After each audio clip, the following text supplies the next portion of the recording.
Losing a pet is like losing a piece of your heart. If you're struggling with grief, you're not alone. At MyDogDied.com, we understand the pain and are here to support you. Visit us today and find comfort, guidance, and a community that cares.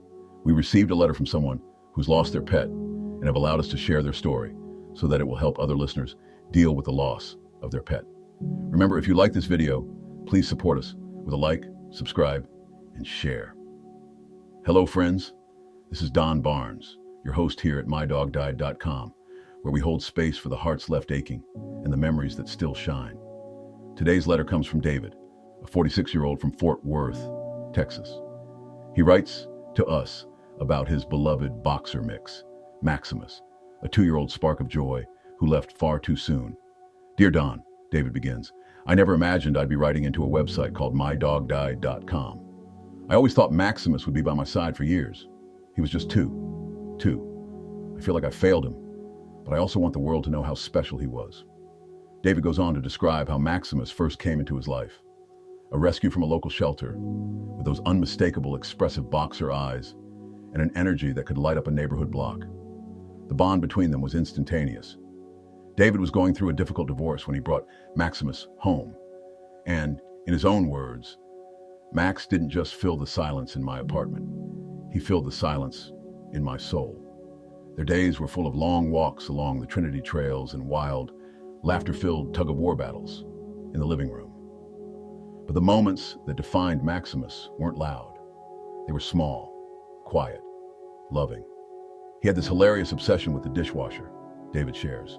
Every time I opened it, he'd trot over and stick his head in to help. He would sniff every plate, like he was checking for leftovers. Sometimes he'd nudge the silverware tray with his nose like he was rearranging it. I started calling him my sous chef. But then came the infection. David noticed Maximus seemed a bit sluggish one morning, not his usual bounding self.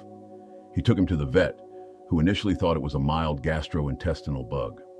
But over the next 48 hours, Max's condition worsened rapidly. The infection, they later learned, had moved fast. Sepsis set in before they could stop it. I was with him at the end, David writes. He rested his head on my lap, and I whispered stories about our best days. I wanted his last memory to be full of love. I told him he was my hero. And then, he was gone. David found MyDogDied.com 2 nights later, through a tearful late-night search for something, anything, that could help him breathe again. Your voice, Don, and the letters, I felt like I was sitting in a circle with people who understood. I didn't feel crazy for crying at the dishwasher. I didn't feel alone. Reading David's letter, I felt that weight in my chest, that beautiful, awful ache that comes when love has nowhere to go.